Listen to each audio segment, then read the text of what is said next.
Welcome to Stealing from Wizards Volume 1, Pickpocketing, by R.A. Consul, read by the author.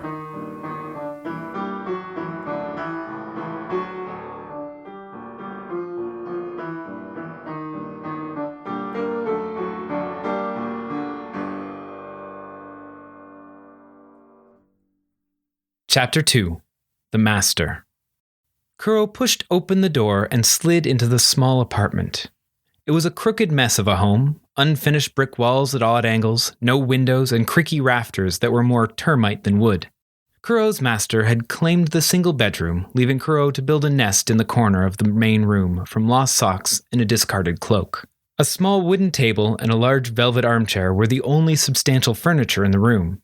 The table was cluttered with a mix of the apparatus needed for magical experiments and empty liquor bottles. The chair was occupied by Kuro's keeper and master, Phineas Hearn. Hearn was a haggard man. His graying hair hung in greasy waves over his sunken eyes. His unkempt beard failed to hide his sagging, hollow cheeks. His frayed clothing hung loosely on his skeletal frame, and he stank of the stale remains of the last bottle of wine Kuro had been able to steal for him. Hearn had once been a powerful and wealthy wizard. This fact was repeated almost nightly in drunken tales of his lost glory. "I was a great man," he would snarl, "a scholar, a professor, a man of the courts. But it was stolen from me. They destroyed my work, stole my wealth, and chased me from my home. Now the only one with the sense to treat me with the respect I am due is you, a pathetic, filthy failure." Phineas would usually punctuate those last few words by throwing something at Kuro. Kuro couldn't recall exactly how they had come to live in Detritus Lane. It seemed that they, like so many things in the alley, had drifted in with the fog one night and never left. If Kuro thought very hard, he could find memories of better times before Detritus. He had lived in a real house once, with a yard, a kitchen, and a room of his own. There had been a woman there, too, a tutor and nanny who told him stories and taught him letters and numbers. He could still remember her face, kind and sad, though not her name. He didn't know that he'd ever known to call her anything but tutor. She was not there by choice, of course. Phineas had kidnapped her and forced her to care for Kuro. Even so, she had been kind and gentle to him. For the first 6 years of his life, she had been Kuro's caretaker, and then, one day, she vanished. She somehow broke the hold that Phineas had on her and escaped out into the woods. Kuro wasn't given much time to mourn her absence, though. For the night following her escape, the hounds were upon them. Hounds were members of the Royal Guard. Powerful mages, expert hunters, and utterly merciless. They earned their nickname in part from having dogs as familiars, and in part for how relentlessly they would pursue their prey. It was from them that Phineas was hiding. In a night of howls, fire, and terror, the peaceful life that Kuro had known was torn away. Kuro could remember it only in fleeting wisps and nightmares, for he had been very young. The hounds seemed to have come from every direction at once, erupting from the shadows, hands, teeth, and claws reaching out to tear him apart. He could remember the fury in his master's curses as Phineas drowned the house in fire and fled into the night, dragging Kuro behind him. The memory of the attack may have been jumbled and hazy, but another from that time was not. Phineas searched out Kuro's tutor afterwards. He believed that she had been the one to tell the hounds of their location. She had betrayed Phineas, and Phineas was not a forgiving man. He brought Kuro along when he went to visit a small farmhouse in the western wildlands where the woman was hiding. He wanted Kuro to understand what happened to those who crossed him. Phineas was not a man to do violence himself if he could help it. That was for lesser men. Instead, he ensorcelled Kuro's tutor, bent her mind to his will, and had her end her own life. That night was the last time Kuro could remember Phineas laughing. Detritus Lane might seem like an odd place to hide for a wizard on the run from the law, given its reputation, but there are more secret doors, false bottoms, illusory walls, and hidden chambers there than in the rest of the Fey realm combined. If one is careful, they can spend their entire life in the lane without anyone noticing they're there. Once Phineas had found their well-hidden hovel of a home, he made it his fortress and his prison. He left only in the cover of night and only a couple of times a month. As the years passed, he left less and less often, as those he went to meet were rounded up by the hounds. One by one, they were either killed or captured. As his colleagues disappeared, Phineas became more and more paranoid until he never left the room at all. Nobody ever visited. With Phineas trapped inside, he relied on his crow familiar to be his eyes and ears in the world. He would conjure it and send it out at night to listen and watch. When it returned, he would dispel it and suck its spiritual essence back into himself, along with its experiences of the night. Phineas had never been a kind man, but his losses had made him cruel. If Kuro ever returned with too little to eat, he would go without food while Phineas dined. If he stole too much, was caught stealing, spoke to anyone, was seen by the wrong sorts of people, or offended or disrespected his master in any way, Kuro would be punished. Kuro never made the same mistake twice. He tried his very best to satisfy his master, though it was all but impossible. He was a loyal servant, but he knew that he had been created by Phineas for another purpose. Kuro had never been informed what that purpose was, only that he was continually failing in every regard to serve it. In the early years, Kuro had been tested regularly for signs that he was whatever he was supposed to be. By the time he had moved to Detritus, Phineas had already given up on him. The recent revelation that Kuro was actually magical brought on a new battery of tests. Phineas drew blood, cast spells, and inflicted physical trials of all sorts on Kuro, probing the secrets of his magical nature. It was painful and taxing, but it did draw out his abilities. Little by little, Kuro was able to call on his limited power when he needed it. He became faster, quieter, and more nimble. This made the master happy, or as happy as a man like that could be, and it made Kuro a much better thief. That improved skill was a curse, in a way.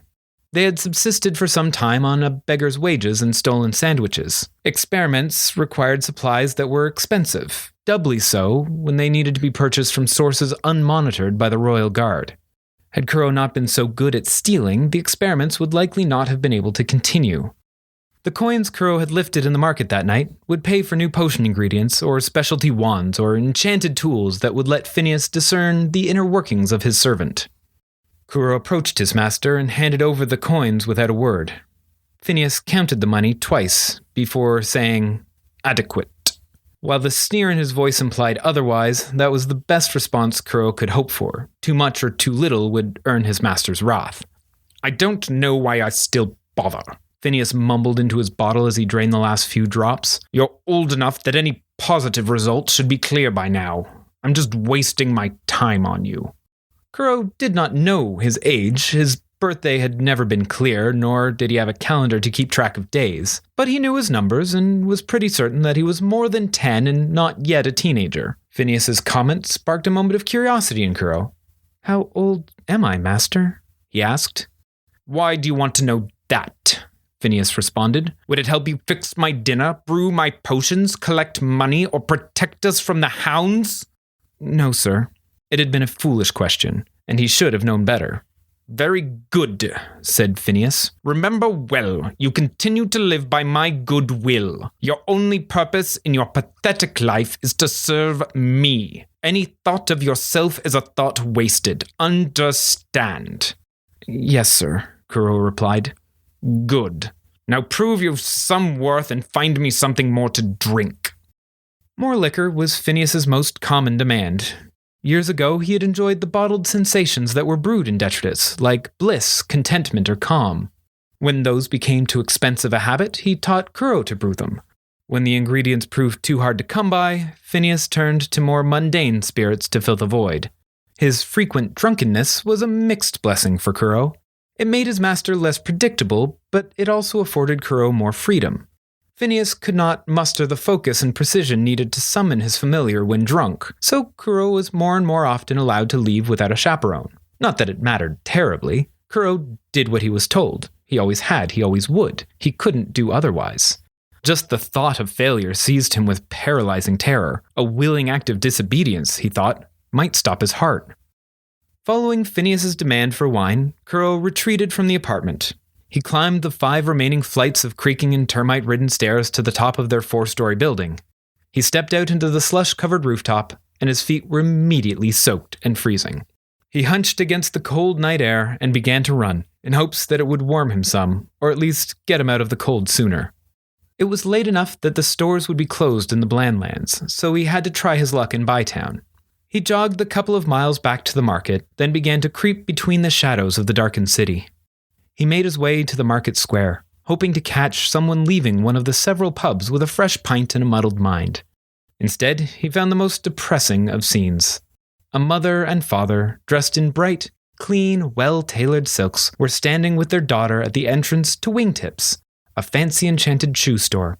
"Happy birthday, Evelyn," the father beamed as the mother pulled her hands away from in front of the young girl's eyes. "Pick any pairs you want." "Any of them? Any at all?" the girl cried with delight. "Oh, this is perfect, thank you." "They kept the store open just for us," boasted the mother. "Take as long as you like. Mr. Schumacher will be happy to show you whatever you like." Kuro watched as the girl pranced around the store, trailing the owner behind her, commanding him to collect various shoes for her to try on. She was young, probably no older than he was, but that is where the similarities stopped. She was tall, clean, and elegantly dressed. Her skin was perfectly clear and radiantly white. Her hair hung in flawless golden ringlets, obtainable only through hefty application of some of Glamour Cosmetics' most expensive enchanted hair creams. She was rich, beautiful, and carefree. Kuro hated her immediately. The more he watched her, the more he despised her. Her radiant smile, her clean hands, her coddling parents, the perfectly good shoes that she was already wearing. Everything about her reminded Kuro of exactly who and what he was. A servant, a beggar, an experiment, a failure. Despite that, he couldn't stop watching. All he could do was stand outside in the sinking gloom of the frozen night and soak in his despair.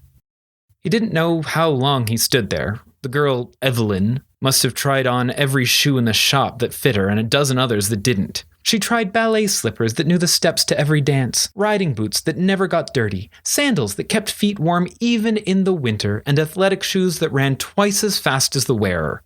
In the end, she settled on the first pair that she'd tried on, what looked like high-heeled doll shoes, mirror-polished and enchanted to make her move more gracefully. She looked sickeningly elegant in them. Kuro was still standing outside the shop, slowly being covered in the gently falling snow when the family finally paid the shopkeeper and left. There in the street, they came face to face with each other. Kuro felt more worthless than the paper bag that was wrapping the new shoes. Evelyn's face curled in fear and disgust, and she started to back away. Her father moved to put himself between Kuro and his precious daughter. Kuro pulled out his tin cup and held it out to them, trying hard to hide his hate for the loving family. If they were going to spoil their awful daughter, they could at least spare a couple of coins for him. They did not even acknowledge him. They simply moved off down the street as if Kuro didn't exist. "Can I have some ice cream?" pleaded Evelyn. "No, dear. Wasses is closed for the night, but we'll be back in a couple of days and you can have a double scoop then." A white carriage pulled up next to them, drawn by a pair of sad-looking unicorns. As the family clambered in and allowed themselves to be chauffeured away, Kuro was at last free of the spell of heart sickness their presence had cast. "Don't you pay them no mind," said a tired voice from behind him. Kuro jumped and spun to find a kind and sympathetic face of Mr. Schumacher, the shoe seller, looking down at him, his shop now dark and closed. "Folks like them don't know what it means to have it hard." He ruffled Kuro's filthy mop of hair. "More than one of us started our days in detritus, though. We remember where we came from." He looked Kuro up and down, his weary eyes settling on the boy's feet. "Come on in for a second." He turned back to his store and gestured for Kuro to follow with a tilt of his head. Kuro felt that he probably shouldn't follow. Just being seen out at night was a high crime in the eyes of his master. He wasn't certain he could trust the man either. Mr. Schumacher had no reason to invite Kuro inside, but Kuro was freezing, and the promise of the warmth was calling. So too was his curiosity. He had never been in a proper store visited by fancy folk and royals, even to burgle it. His feet followed Mr. Schumacher before his mind had made itself up. Inside, he was welcomed by a breath of warmth and the scent of new leather. The enchanted crystals that lit the store flared back into life as they crossed the threshold, filling the store with the glow of a summer day. "Have a seat there and take off your shoes," said the old shopkeeper as he started inspecting some shoe boxes. He picked out a couple and brought them to Kuro, along with dry, matching socks. Kuro had never had matching shoes or socks in his life. Detritus was littered with both, but something in the nature of the magic that flowed down that street meant there was only ever one of any pair. Kuro watched in confusion and growing fear as Mr. Schumacher replaced his socks and laced a pair of brand new sneakers onto Kuro's feet. "Right then, hop up, have a walk around, see how they feel." Kuro obeyed. They felt strange, almost confining. His feet didn't slide around inside them at all, and they were both the same weight. He felt almost a bounce to them when he stepped, as though they wanted to run and jump. The shopkeeper nodded with satisfaction. They're nothing fancy, but they should keep your feet dry and grow with you for a couple of years at least. It dawned on Kuro that Mr. Schumacher meant for Kuro to keep the shoes. Kuro wanted to argue, to demand why, but he couldn't talk to people. He wasn't allowed. All he could do was shake his head violently in refusal and start taking them off. The shopkeeper put a gentle hand on Kuro to stop him. Don't think on it for a moment. I've had some good fortune tonight, and it'll do me well to share that around. And I'll tell you a secret. He leaned in close. Them folks paid twice what those shoes were worth. Have you somewhere to stay tonight? He asked, retying the shoes that Kuro had tried to remove. Kuro nodded. Good. Now get going for your mist. Mr. Schumacher led Kuro to the door and bowed him out as though he were a proper customer. Kuro wandered back to Detritus in a bit of a daze. He kept staring at the shoes as they walked him home. They felt like a birthday present, a proper gift, not something that he'd begged for or stolen or found in the gutter, but something given freely. He felt himself smiling, and a pleasant, though unfamiliar lightness in his chest. The feeling was a little like magic, but gentler and warmer. It chased away the chill of the night and made the half-melted drifts of snow seem beautiful. When he hit Detritus, he let that feeling overtake him, and he ran. His new shoes kept pace. Instead of having to drag them to keep up, it felt like they pressed him forward, urging him to run faster and jump higher. The slush rolled off him, and the cold air barely touched his feet through them. He reached his home and bounded up the 13 flights to his master's chamber, stopping just outside the door. How long had he been gone? Hours? His master would be furious. He had no wine, no ale, and he was wearing a very conspicuous pair of shoes. He could feel his master's anger already. He braced himself for the worst and opened the door. Silence and darkness greeted him. No light came from under the bedroom door. Could he be so lucky? If Phineas was asleep, then he could go out and try again, hide the shoes and find some wine. He entered this shadowy chamber and cautiously looked around. Phineas wasn't there. Had he gone out? He hadn't left in weeks, and he always made Kuro stay in the room when he was gone, his crow standing watch. He never left without warning. His potions and notes were also gone, the cupboards cleared out and the bed stripped. In the cold, late winter evening, confused and frightened, Kuro sat on the floor, facing the door, and waited. Thank you for listening to Stealing from Wizards. If you liked our show, please consider rating or reviewing on iTunes. If you want to support this podcast or just can't wait for the next chapter, the full book is available on Amazon, Kobo, and Indigo. Our theme music was written by Camille Saint-Saëns, transcribed by Franz Liszt, performed by Rebecca Verdun, and used with permission. This episode was produced by Jim Tigwell.